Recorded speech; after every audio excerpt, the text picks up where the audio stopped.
This is a picture I took a year ago on Armenia's 24th Independence Day. Views from Yerevan don't get much more majestic than this, with Mount Ararat hovering over a glowing sunset behind Yerevan. And the next picture I'm going to show you was taken from the exact same location, but this is the view when you look down. And this is how I learned that trash is much more than an environmental issue. I could only learn a lesson like this by living in a place like Armenia, where trash is not always out of sight, compared to my American suburban upbringings. So for me, it could not be out of mind. Armenia's issues with trash in the 21st century are not small. It's an infrastructural issue where there's no single sanitary landfill that covers the trash from nearby communities. And that's in turn a health issue, because that puts those local communities at risk.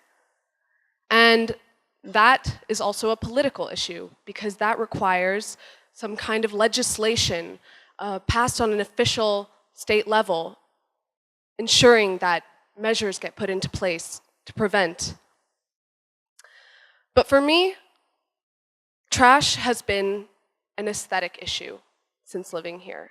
The way that it looks, the way that I see it all the time. So this is a picture of the weekend shuka that takes place by my house in Baregamuchun. And I love this scene. It's vibrant, it's bustling. The villagers come from Armenia's regions to every weekend to sell their fresh, mouth-watering fruits and vegetables, and having access to these markets is one of my favorite parts about living in Armenia. And so that's why it's hard for me to understand that a scene this beautiful can go hand in hand with a scene like this. This shot was taken right after the farmer's market closes up and all the villagers pack up their produce and vegetables and head home for the day. So this is what I call a Toprak graveyard. Toprak means bag in Armenian. And this is a tragically common scene here. But it's especially common after these markets, because plastic bags are distributed most frequently when people go grocery shopping or purchase food. And so this, for me, was the incongruence of these images that I'm showing you compelled me to action, because this small segment of Armenia's issues with trash is especially avoidable. All it takes is a little bit of inconvenience, remembering to bring a bag with you whenever you go grocery shopping, and it would have such huge benefits. You don't need to be an environmental specialist. You don't need to be a member of parliament enforcing legislation. We can all do this. We can all put this small inconvenience on ourselves for a greater good. So I was like, okay, I'm gonna do that. I'm gonna start bringing these bags with me. And I wanted to try to encourage other people to do the same. So I decided I was going to highlight the absurdity of plastic bags distribution in Armenia through a video, which I'm going to show you right now.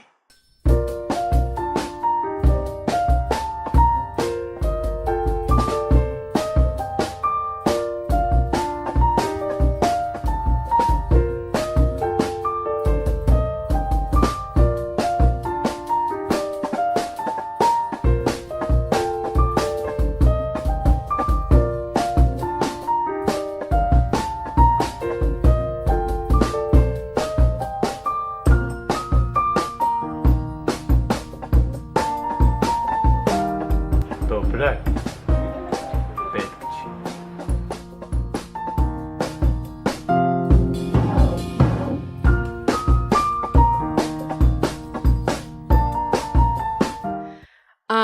Okay, so this video uses these words Toprak Petq Chi. These are the words that I use very often because I am rejecting plastic bags all the time. It means in English, the bag is not necessary. But unlike this video, Some people may have a very different experience when they reject a plastic bag in Armenia's grocery stores or shukas. It's sometimes the case that you will get into a verbal altercation with the cashier or the vendor because there's some crime against rejecting plastic bags here. It's socially stigmatized. I don't know. I didn't understand why. It's almost like it's low class to accept your grocery items without first wrapping them in plastic. And so this was so strange for me. I knew that if I ever wanted to fight this issue in Armenia, I had to understand why. What is causing this? So I did a little bit of digging, and it revealed a much larger backstory to this problem in Armenia. One that deals very specifically with Armenia's transition from communism to a free market.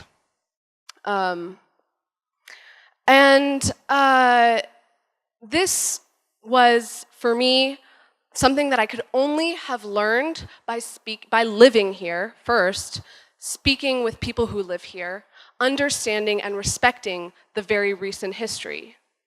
And so I'm going to share that story with you today because it's critical to everything that I've done. It transformed how I understood this problem in Armenia, and it transformed how I decided to find a solution. So, once upon a time, 25, 30 years ago, Armenians relied solely on reusable bags to transport their groceries. And this image might look familiar to some of you who were around during that time. And these bags were called setka in Russian, and they were engineered so efficiently that you could roll them into a tiny little ball and put it in your pocket and have it on you at all times. But why would you need them on you at all times? Well, they were so ubiquitous in the Soviet Union across all different countries, they even had a nickname. That's how culturally significant they were. That nickname was avoska, and that means the what-if bag. And because Soviet supermarkets were not exactly known for their abundance at that time. In fact, my mom, who grew up here in Soviet time, used to tell me that whenever you saw a line standing outside of a supermarket in Armenia, you didn't wait around to find out what people were waiting for. You just got in line because whatever it was probably good, and you never knew when it was going to be around next. So you could not leave your bag at home because otherwise you might miss out on these what-if moments. So you can imagine how this idea of reusable bags, this idea of having your bag on you, it became a constant reminder of the idea of scarcity. And conversely, what are plastic bags but a symbol of abundance? You can take as many of them as you want. You can fill them as far as they can be filled. And they accompanied Armenia's transition into a consumer-oriented free market. And so in a lot of ways, they came to represent these previously withheld conveniences. And maybe it's fair to almost suggest that people feel maybe a right to some of these conveniences. So, armed with this new knowledge about the situation, I thought, okay, now I want to try to create some kind of alternative, some kind of solution that's going to take all of those, factor all of those into the equation. So I wanted to create an alternative. I wanted people to wear it, this reusable bags, but more importantly, I wanted them to want to wear this alternative. And that's a much more difficult task. You have to give people choice. People shouldn't feel forced to wear it, like they don't have any other options. People should feel like they have some say in what this alternative is like. So what if I gave people the opportunity to create their own alternative? So I applied for a grant and I won $1,000, and I spent that money nearly entirely on blank canvas bags and spray paint. But that's a lot to ask of people. You're giving them way too much choice. It's a blank canvas. I wanted people to have access. I wanted people to have great designs on their bags, obviously because I wanted them to use it, but not everybody is a designer or an artist. So how can I remove that barrier? So I reached out to the local design community and I asked them, can you help me make these bags awesome? And I asked people to submit stencils. So I didn't eliminate this element of personal engagement where people are creating their own bags, but I was eliminating this barrier between people and great design. So people, as you can see, submitted all kinds of themes, not just related to the environment, which I think is something that perhaps may have been missing in Armenia's environmental sector. So we have, what impresses me most is that we have themes that are related so closely to Armenia's local culture. You can see there are images up here that you may never be able to understand unless you have spent some time here, learned the language, or are Armenian ethnically. And so that, I thought, was really great. People could imbue their alternative with personality, with something that felt personal and represented not just this global fight against plastic bags, but Armenia's fight against plastic bags. So logistically how this works is we take every designer's stencil and we cut it out by hand to turn it into an actual stencil with a hashtag that has the name of our project, Toprak Petq Chi. And then we let people do the rest. We pop up in different places in Armenia, and we let people choose the colors, we let people choose the design, and we let them create their alternative. And the point of this project is not to police people into wearing cloth bags. The point is not to hound them down and ensure that they wear it. It's more like we are giving strength to an idea. Because once you turn on that light switch in your head, that you start to be aware of the plastic bags, the situation in Armenia will do the rest, because they're everywhere. And sometimes we have it's so rewarding that people will upload their pictures of themselves using it on social media, which is really great for us to see that in use.